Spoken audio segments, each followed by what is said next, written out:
our lives taught us to communicate with empathy. The women in our communities taught us to value charity and humanity over indifference and intolerance. And in periods when our community was in self-doubt, they showed us our source of personal strength. And in the face of adversity, they demonstrated to us that we could wield resolve with our hearts. And in times when the odds were against us, they sharpened our mettle to ensure that we could confidently face the troubles of our society. They are also here among us today to witness and usher the next brave group of women who will enter into this new world.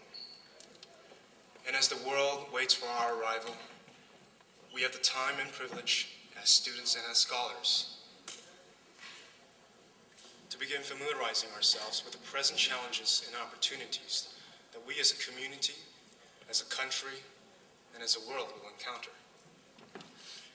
In this generation, our nation is faced with several and a series of challenges. We must ask ourselves questions like, why does the number of obese children continue to rise?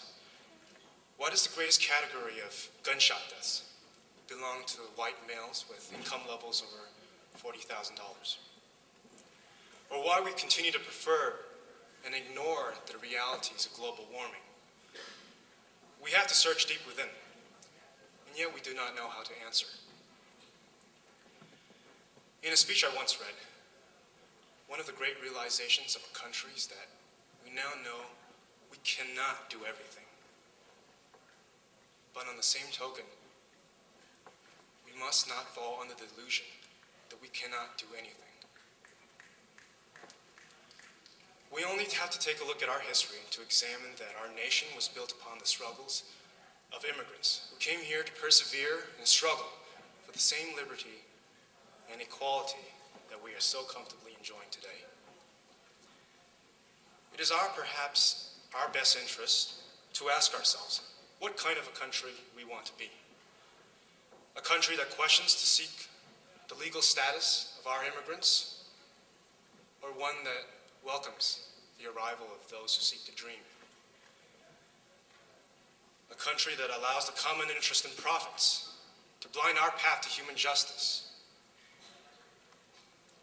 Or a country that stands to lead the free world with a patience and a willingness to stand for the commonwealth of others. And as our nation calls us to seek our responsibilities, where will our community stand in the midst of history's greatest debates? Where will we stand among peoples in history? We can either move forward as a country rampant with apathy, or we can choose to move forward as a country in pursuit of a new day. A day that embodies a greater understanding of human decency. A day that seeks to bind the forces of political opposition under the common effort of human justice.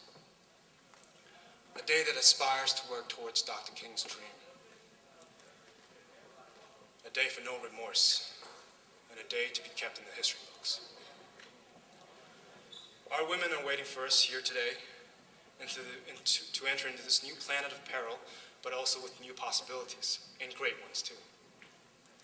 They inspired our generation to rediscover the potential within ourselves, and to seek the courage